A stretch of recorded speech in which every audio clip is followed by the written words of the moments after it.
Hello, everyone. Great to have you with us. My name is Sharif Al-Khoury. I'm with my colleague, Stephanie Pasternak. We are both attorneys in the Employment and Labor Group at Stikeman. And we're here today to discuss three topics with you that we feel that our clients tell us are of concern to them in the current labor market and economy. The idea today is not to delve in details into any given topic. It's more to survey at a high level three major concerns of employers and the legal issues that they raise.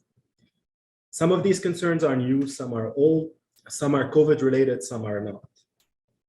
The first topic we will address together is the issue of employee retention and attraction. As you all know, the current labor market and the current economy are not easy to navigate for businesses. We're facing record high inflation. COVID rules are still in effect with all the operational and logistic implications that has. COVID continues to impact supply chain management. COVID continues to affect employee attendance, etc. But to top it all up, there's a fundamental problem that was here before COVID and that continues today to haunt employers. And that's the issue of labor shortage. So in a way, it's a perfect storm. Employers are facing unprecedented times, want to rely on an abundant and flexible workforce, but there isn't an abundant workforce. And because employees are in high demand, they have requirements that they want to see met. And if the requirements are not met, they're willing to change jobs. And this is why we're hearing a lot of references, perhaps with some dramatic effect, but we are hearing references to waves, to the resignation, to the Great Resignation. Now, obviously, as lawyers and businesses more generally, we do not have a big role to play in remedying the problem of labor shortage. That's a public policy, it's a government issue. We need at least a couple of 100,000 extra skilled workers in Quebec. So in that way, the employers cannot increase the size of the pie when it comes to the available talent. But what employers can do is increase their own slice of the pie. It's retain who they already have. And that's where the issue of attraction and retention becomes fundamental. And that will be the first topic we'll discuss with you today. The second topic will be the issue of French language reforms. As you know, the CAQ government has announced and in fact has presented bills for reforming the French Language Act in Quebec, the Charter of the French Language. The reforms are not yet the law of the land, but they are presented by a majority government. They are presented also in a context where it would not be suspected there will be a lot of debate on this topic necessarily, and it will be part of electoral platforms. So the risks of some form of reforms becoming law before or after the next provincial elections is a real and significant risk. We published a lot of blog publications. We've given a lot of talks in our department about the issue of French language and the reform of the French language requirements. We will not go through everything today. It will be a very surgical analysis, and we'll review just 2 or 3 main issues. And thirdly and finally, we find that employers continue to struggle with how to approach practically, logistically, terminations of employment. What do you do? When do you do it? How do you do it? Where do you meet? Etc. All of these are recurrent questions, but some of them have been made a lot more complex because of the reality of telework. And that's the third topic we will discuss today, which is terminating with class, practical advice that we can offer employers in that regard. And on that note, I will let my colleague Stephanie take us through the first topic, which is the Great Resignation, employee attraction and retention strategies. Stephanie. Thank you, Sharif. So let's start with the Great Resignation, which sees many workers leaving their jobs during the pandemic, as it seems like something else is always the answer. The Great Resignation was first coined in the US to describe the mass of workers who began to quit their jobs a few months after the pandemic. Some even refer to this as the turnover tsunami. In fact, the US Bureau of Labor Statistics shows that 4.5 million Americans quit their job between November 2020 and November 2021, choosing to resign from their jobs during the pandemic in hopes of finding alternatives to low wages and unsafe working conditions. While Canada has not reported such a mass resignation, data shows that a significant number of workers are struggling mentally, contemplating jobs, and changing the ways they conceptualize their identities in the wake of the pandemic. Indeed, LifeWorks Mental Health Index shows that 35% of Canadians are considering leaving their jobs. Some can even refer to this as the Great Reshuffle or the Great Realignment. Workers are now more than ever more aware of how they need to be treated in the workplaces, so much so that they are much more ready to explore other occupational options. In this context, it is important for employers to understand how the Great Resignation may impact their hiring efforts and attrition rates, as well as to take steps to remain competitive in a very busy job market. While the level of resignations is likely to slow down in the near future, it is not likely that workers' expectations will diminish. So how can you as employers remain competitive? It is vital that you are ready to develop an employee benefits package that has the power to entice current workers to remain with your company and attract new candidates to apply. Let's go through at a high level what we would call the top motivators for attraction and retention. On top of the list is very simply base salary. Employers who have not already done so should already take the time to reevaluate their salary offerings to ensure that they align with industry standards. Today's workers are also taking a look at the basic benefits package, including healthcare options, life insurance, and pensions. The pandemic has also placed a greater importance and demand on mental health services and well-being. You should consider including specialized benefits such as mental health training, telehealth services, complementary snacks and fitness programs, and if applicable, allowances for employees to improve their at-home workstations. In addition, place focus on training and career development options such as tuition reimbursement or education credits, as data shows that career development is also a motivator. Now, while an increase in base salary and basic benefits is a popular technique, if a better offer comes along, the employee has no real incentive to stay. As such, you should consider also deferred cash incentives and equity incentives. In fact, a survey of global employers shows that at least 32% of employers are looking to beef up their benefits package by expanding their equity compensation programs to attract and maintain talent. We see a lot of our clients issuing retention bonus awards, which promise an amount of money if the employee remains actively employed for a certain period of time.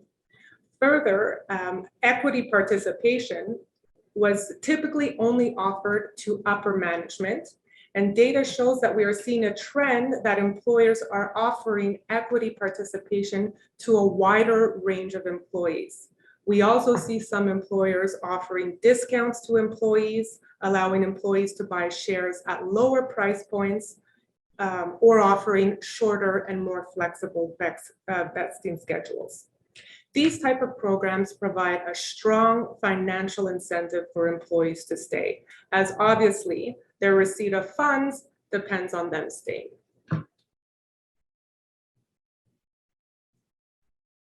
Let's now talk about unlimited paid time off policies.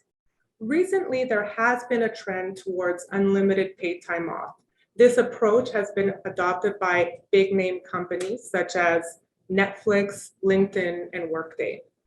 From personal experience, we have worked with many clients over the past 2 years in developing unlimited paid time off policies. Essentially, under an unlimited PTO scheme, Employees may take as much time away from the office, either virtual or physical, under the expectation that they meet deadlines and provide satisfactory work. In theory, the unlimited PTO scheme fosters a culture in which employees recognize that they are trusted by their employer, which ultimately promotes or encourages increased commitment to the company. That said, while great in theory, there are certain legal and not legal points that need to be considered. Let's go through the legal points.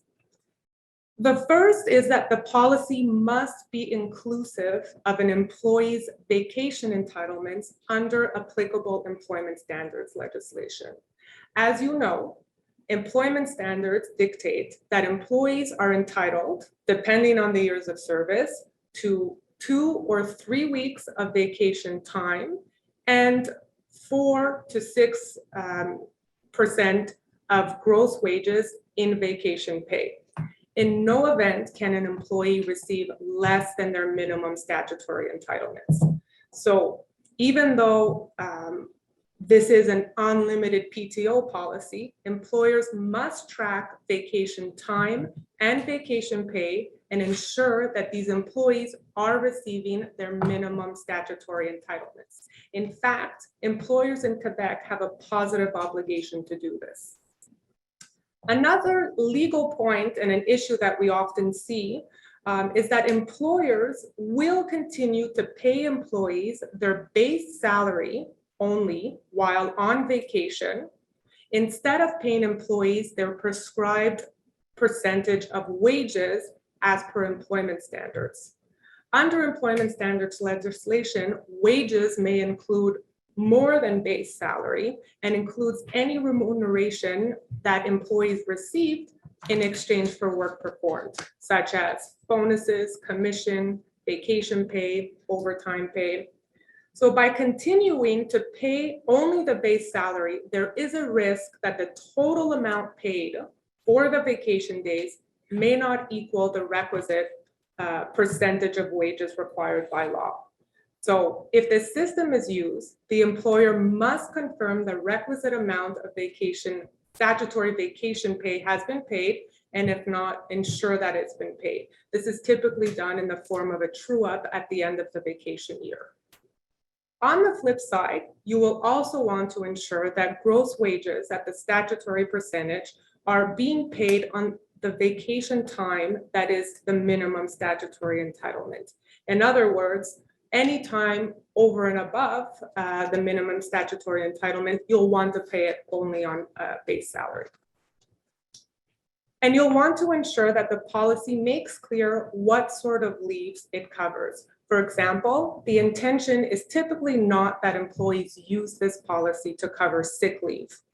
Also, depending on the type of leave that's permitted under the policy, you want to ensure that it is clear that the policy is inclusive of and not in addition to any other leaves that the law may allow. We'll quickly go through some non-legal points or drawbacks. So the first would be unlimited PTO schemes are typically built around employee outcomes rather than time spent at the office. This may lead to some friction in the workplace with, for example, a highly productive employee taking many days off. The second is that even in unlimited PTO schemes, many employees feel uncomfortable taking more days off, especially in workplaces in which face time or workaholism are rewarded. And finally, as attractive as it may sound for an employer to have an unlimited paid time off policy, it is not always the ideal solution. Employers need to consider whether such a policy fits within their business model. For example, workplaces requiring a consistent staff presence at certain hours wouldn't benefit from an unlimited paid time off policy. Sharif, I'll now leave it to you to discuss telework and flex policies.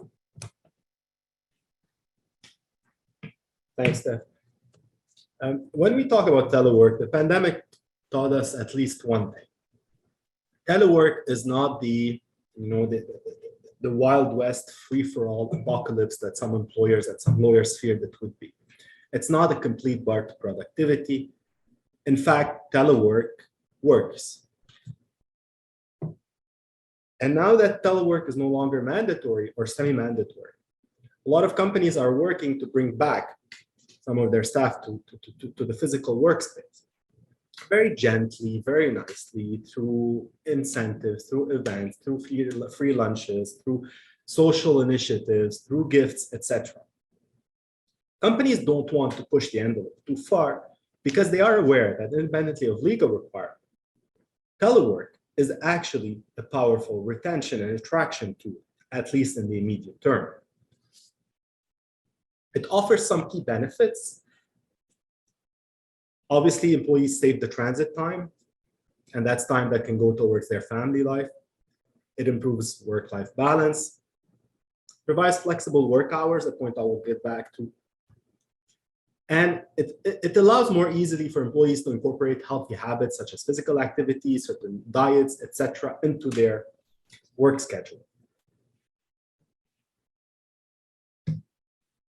And when we talk about flexibility, even though telework in principle just means working from a certain place, such as from home, practically speaking, employees expect, want two types of flexibility. Flexibility as to where, that means working from home, but also flexibility as to when.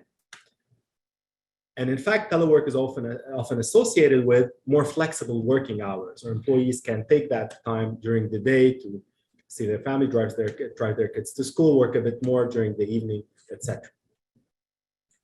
And in fact, in an Angus Reid survey in 2021, 77% of Canadians said that they expect that flexibility when it comes to work location and hours. And they said that that type of flexibility would directly influence whether they decide to stay in a given job or not. We have other interesting statistics that we can look at. In March 2022, on the second anniversary of the pandemic, the Amazon Business Canada released a survey through the form of a return to office report. It actually surveyed 1,600 respondents.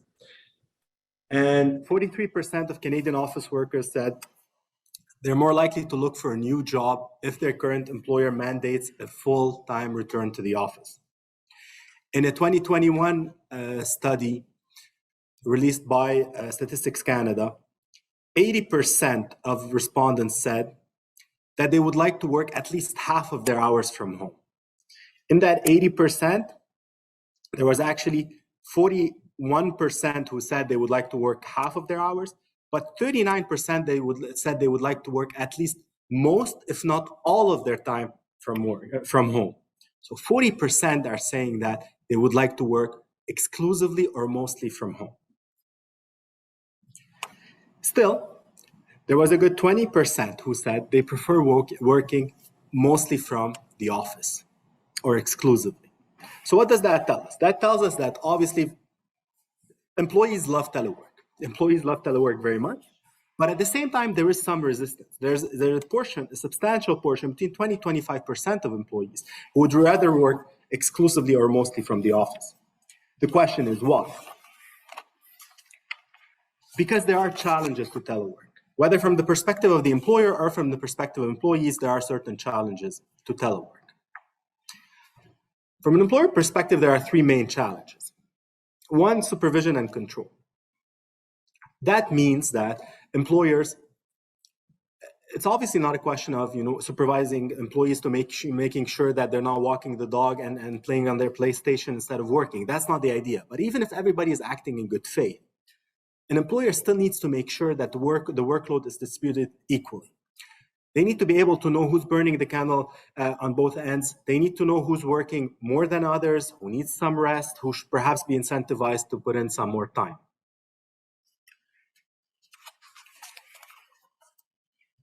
And it's more difficult to do that in a remote work setting. And second, the second challenge is that telework is still a purely contractual process. What that means practically is that there are no specific laws that govern telework. All the laws that apply to employment in general will apply to telework. For example, for workers' compensation and health and safety laws, the workplace of the employee, which is their home, may be considered a workplace of the employer for statutory purposes. But there is no specific guidance given by legislators to employers. So employers need to come up with a framework. At the beginning of the pandemic, the idea was have a telework policy. And that's fine. But employers have also realized that a telework policy is far from sufficient.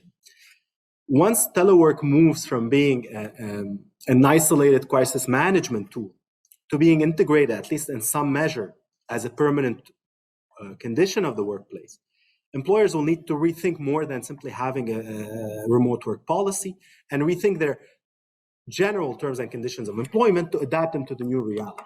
One example is restrictive covenants. Are your non-competes, your non-solicitation, your confidentiality covenants well adapted to a telework setting? What about your termination processes? Most termination letters say people have to bring things to work and provide all their the company data and the company proprietary information and whatever company property by the termination date. It doesn't work as much if people are working from home. So it goes beyond simply having a two-pager that we call remote work policy or telework policy. It's more of a question of rethinking multiple existing agreements and policies to adapt them to the continued use of telework. And the third point is that telework has negative impacts on employees. There is a dark side of the moon when it comes to telework, and it can be very important. And that's what I would like to spend some time discussing with you.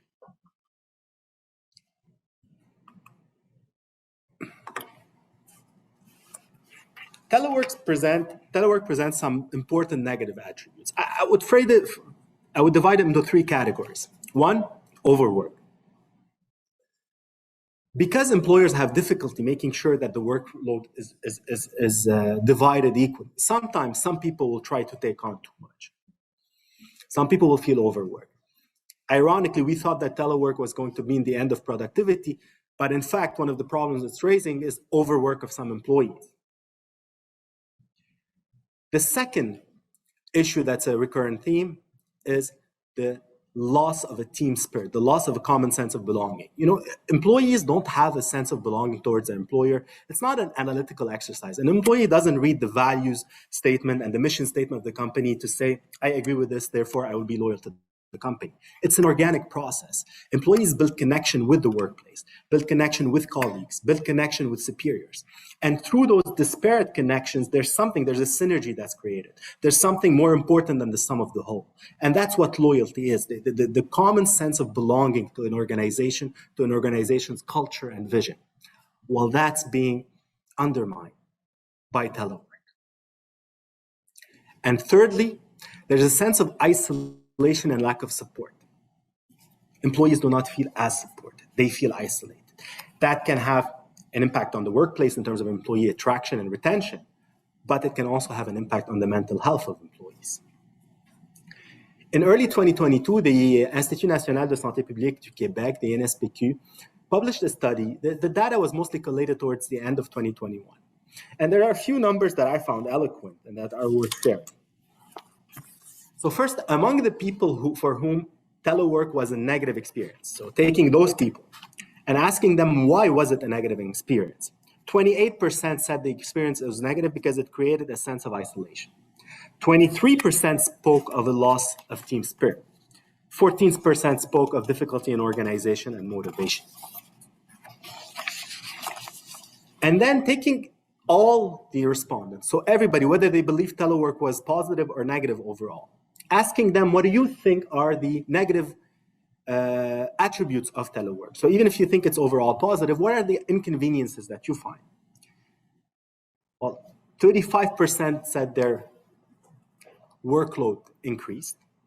33% said that their sense of belonging to the organization diminished. And 28% said they received less support from colleagues, and 24% said they received less support from their employer. So the three themes that keep coming back are overwork, loss of team spirit and sense of belonging, isolation, and lack of support. So when we're talking about using telework as a retention and attraction mechanism, it's important to realize that it's not all candy and roses. Telework has important potential negative attributes. The question is, what can employers do about it? There is no magic formula. Employers are in the best position to understand what works for their business, considering their culture and their workforce. However, some of the things we see, obviously, it's the hybrid systems. A lot of employers are telling their employees, maybe you can come back once, twice, 3 times a week. Very few employers are telling their employees, we expect you to be back at the office for 5 days a week as of X. But just by bringing them back a little bit, employers feel that may help re-energize the workforce and give that oomph that's no longer there, give that sense of team spirit that's lacking. Frequent communication is key. And we've seen this through the pandemic. We have clients who do town halls. We have clients who do one-on-ones. There are many ways of ensuring frequent communication. But at the beginning, companies thought they had to do this because of the anxiety around COVID. Now, businesses realize that even putting COVID aside, telework is an inherently potentially stressful process. And part of its inherent limitations is that it limits some form of communication. Therefore, frequent communication is necessary. Supervisor check-ins and workload supervision, that's essential to making sure that employees don't feel overworked. And it's only, at the end of the day, it's only the front line, the direct managers who can supervise that, who can get a sense of that. It is difficult to quantify that if we're unable to get the basic facts from employees, if we're unable to give employees an opportunity to voice their concerns. And finally, increased unstructured or informal interactions. Teams coffee are great. Interactions are great, and social events and stuff that we can do virtually that are planned in a calendar with an invite sent 3 months in advance, those are great. But part of what's missing is the water cooler conversation, the impromptu conversations, the unstructured discussions. Maybe chaos has a positive attribute in terms of team building. Not everything needs to be structured, and the ability to just call colleagues, speak to them, has maybe diminished, and maybe putting that back in the equation is part of the tools that employers have in their toolbox. Having spoken about the right to the telework, we also realize that telework is bringing back to the forefront a debate that was almost dying. It's the right to disconnect. It's a notion that we were very busy with 3-4 years ago. Everybody was thinking about that. France started it in 2017. Countries were thinking that people are so connected and hyper-connected. We need to find a way to let them disconnect. How do we do that? We're going to force people to do it. We're going to force companies to do it. And so in Quebec, it kind of went stale in Canada, but now it is pretty much back at the forefront. It's something that's being discussed. In Ontario, it's the law. In Quebec, it's currently in discussion. There are 2 approaches to the right to disconnect. Some jurisdictions may adopt a very directive approach, saying employees have the right to disconnect, which means they don't have to respond to emails after work hours, etc. So in other terms, providing substantive rights and entitlements. The other approach is a self-regulatory approach, where the legislator basically tells companies, look, I'm not going to tell you what to do. I'm just going to tell you, you need to do something. So the obligation will be more of an obligation to adopt a policy on telework. It's not an obligation to provide certain rights. It's an obligation to provide a process. This allows companies to design their own culture and parameters around the right to disconnect. In Canada, as I said, in Ontario, we now have a law. The Ontario legislature passed Bill 27, which means that employers that employ 25 or more employees must have a telework policy, a disconnecting from work policy in place for all employees. In Quebec, in 2019, Quebec Solidaire had attempted to pass a law on this, and it was defeated. In December 2021, Quebec Solidaire came back with another bill. Bill 799 is a bill to implement the Right to Disconnect Act. It's not yet law, but it unlikely would be law, considering that the party proposing it is not as influential perhaps as the government. But it's a topic that's being discussed, and we cannot ignore that with multiple continued advocacy over the future. As telework becomes a permanent condition of employment, this topic may become more pressing, may gather more support and may eventually end up being law. So looking very briefly at the Ontario approach and comparing it perhaps to what Quebec Solidaire has proposed, in Ontario, the approach is simple. There is no right to disconnect. The only thing that exists is a very simple requirement that companies adopt a policy on the right to disconnect. What are the requirements for the policy? Very few. It needs to be in writing. It needs to apply to all employees. Those are two key requirements.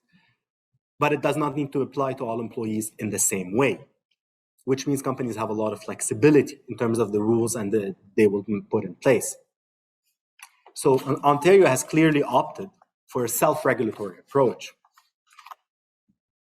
In Quebec, the current plan proposed by Quebec Solidaire is to say that companies need to adopt a policy and not dictate the content of the policy. So it appears to be a self-governance approach, but when you look at it, there are small requirements such as the CNESST, the Labor Standards Board must approve the policy. And if there's more than 100 employees, there's a committee that must pass the policy in which 50% of members will be representative of employees. So all of this to say is that with the resurgence of telework as a permanent fixture of the workplace, we can expect that potentially there will be continued militancy, continued advocacy for the implementation of a right to disconnect. Some companies have already started thinking about that. Just as in Europe, a lot of companies started doing those policies and devising them before the legal requirements came into place.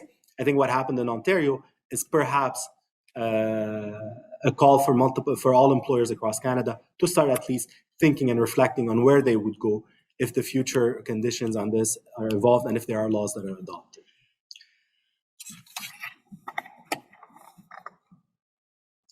On that, I think, Steph, we can now move on to the second topic, which is the reform of French language laws and potential challenges for employers. Thank you, Sharif. So now we will, as Sharif said, briefly discuss the reform of French language law.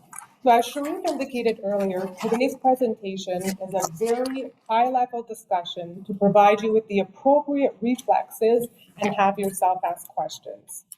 Particularly with respect to the French language laws, we will only be exploring certain key changes with respect to the language of work in the employment context. We will not be discussing the language in the commercial context or vis-a-vis the complaint process or fines which may be imposed. As I'm sure everyone is aware, on May 13, 2021, the minister responsible for the French language introduced Bill 96, an act respecting French, the official and common language in Quebec. Bill 96 proposes, among other things, to substantially amend the Charter of the French language by introducing new measures aimed at ensuring the prevalence of French in the workplace. Bill 96, note, just completed the committee stage, which means that it was under a detailed review by a specialized committee and is now moving towards the reporting stage. This means it's not yet adopted and it's still subject to amendment.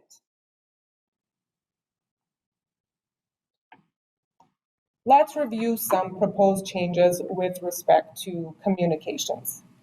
Under its current terms, Section 41 of the Charter already provides that written communications with staff are to be in French, specifically those dealing with employment conditions, including offers of employment and promotion.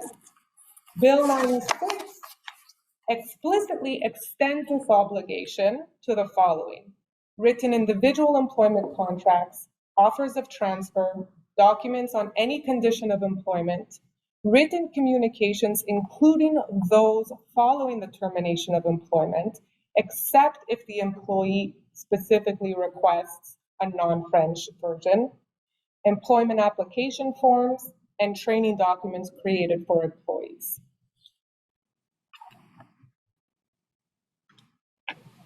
We'll quickly discuss adhesion contracts. An adhesion contract is a contract whereby the essential stipulations were imposed or drawn up by one party and were not negotiable. Any contract that is not an adhesion contract is a contract by mutual agreement. Employment contracts can often be considered adhesion contracts, with the essential stipulations of the employment contract being decided on by the employer. Under the current charter, there is an obligation to draft adhesion contracts in French. Counterparties could, however, expressly elect to draft them in another language instead of French. This has resulted in a practice whereby some companies never produce a French version of their contracts, but rely instead on the choice of language provision, stating that both parties expressly request a non-French version. Under Bill 96, this will no longer be possible as for adhesion contracts, as the choice of language other than French will now only be valid where the employee was presented with a French version, given the opportunity to examine this French version, but nonetheless chose another language. In other words, employment contracts written in a language other than French will only have a binding effect between the parties if the employee received and reviewed the French version and expressly consented to being bound by the non-French version. And this, even if the employee is unilingual Anglophone and doesn't understand French. In this context, it will be vital for employers to add to their adhesion contracts that are not in French a clause stipulating that the employee reviewed the French version, but that he or she wishes to enter into the contract in another language. In this context, Bill 96 doesn't mean that employers must immediately prepare a French version of each of their employment contracts. In cases where the employment contract was freely negotiated by the parties, or that the parties had the option to negotiate the contract, and the contract was not imposed by the employer on the employee, the contract can be drafted in a language other than French if the parties so choose. The best example of this is a contract entered into between an employer and a member of upper management, an executive employee. These contracts are typically highly negotiated, and the parties can choose English as the language. Note that where an employee chose the French version of the contract, an employer will be prohibited to send the employee a document related to that contract in a language other than French. It will also be prohibited by employers to charge the employee for a French version of the contract. Quickly, with respect to job offers, the current charter only provides that employers publishing job offers in a daily newspaper in a language other than French had to simultaneously publish those offers in a daily newspaper in French with at least equivalent display. In contrast, Bill 96 requires employers who intend to post a job offering to do so in French, and to the extent that this offer is published in another language, to ensure that it uses the same means of transition and reaches the same public target of a proportionally comparable size. Sharif, do you want to continue on language in the workplace? Absolutely. Thank you, Steph. The French language, in French language debates and in the law, we often refer to language other than French, as if that language were to be Portuguese. So we're talking obviously about the knowledge of English. And the question that we're trying to answer in this part of the presentation is, what do you need to prove in order to hire somebody to require that they speak English as a condition of employment?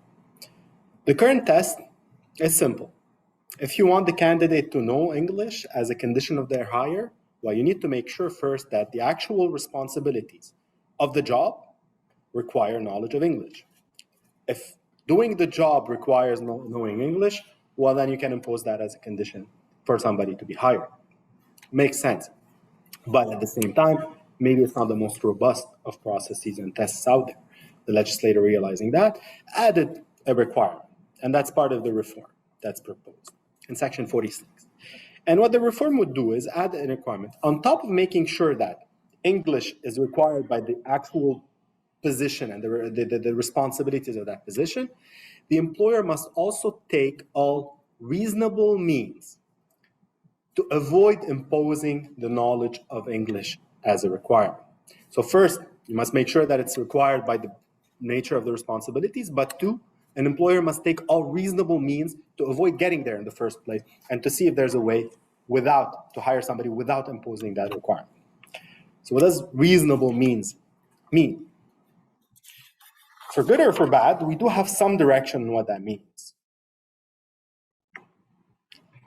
Under the proposed reforms, and we will note to be Section 46.1, there's a clarification of what of the reasonable means standard.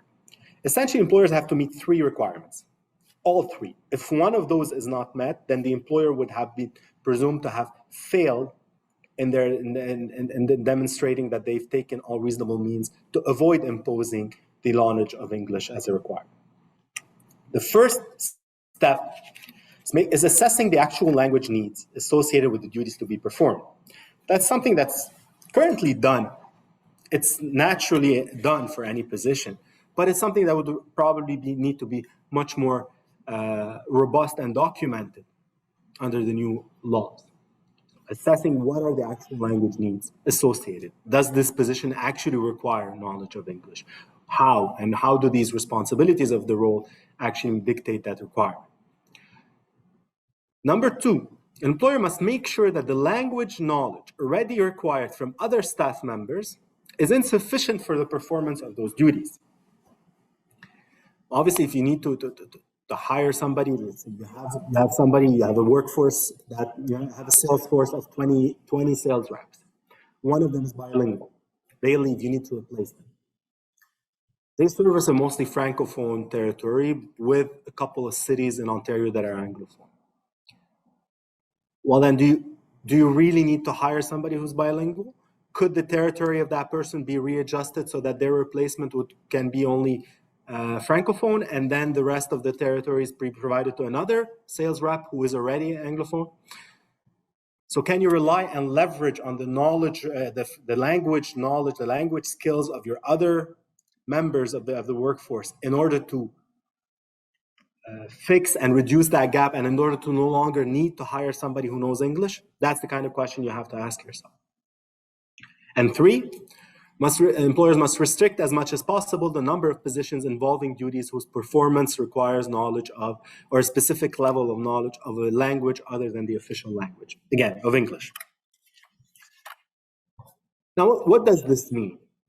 As most employers and people who read this law commented to the legislator and to the minister during committees, it's really not clear what this means.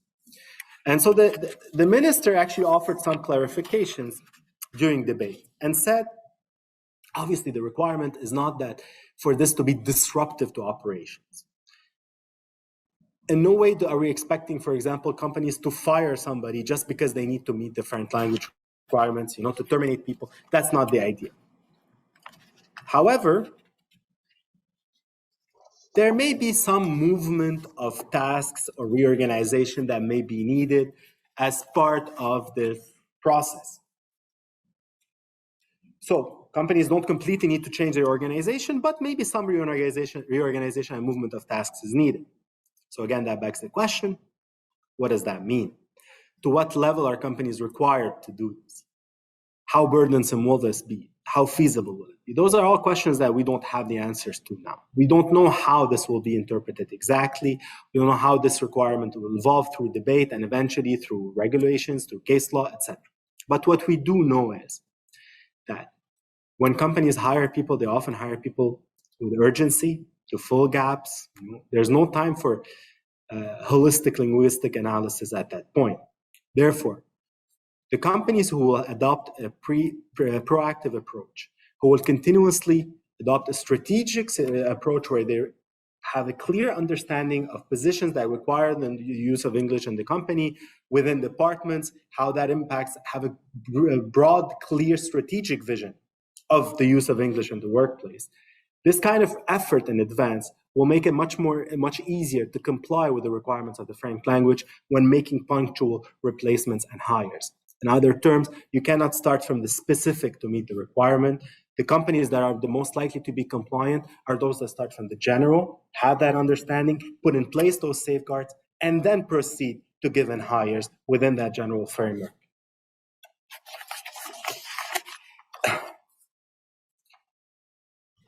As Steph said, none of what we told you right now is the law in Quebec. However, considering the current situation, current composition of our parliament, considering how there's relatively little discord on multiple items in those reforms, it is likely that in some form or another, before or after the next election, these French language reforms will become reality and will become a law. And as such, it's companies have all interest to start thinking about how they will ensure compliance. Thank you, everybody, for your attendance. And if you have any questions, any concerns, any follow-ups, need any support, please don't hesitate to write any of us. Thank you. Thank you.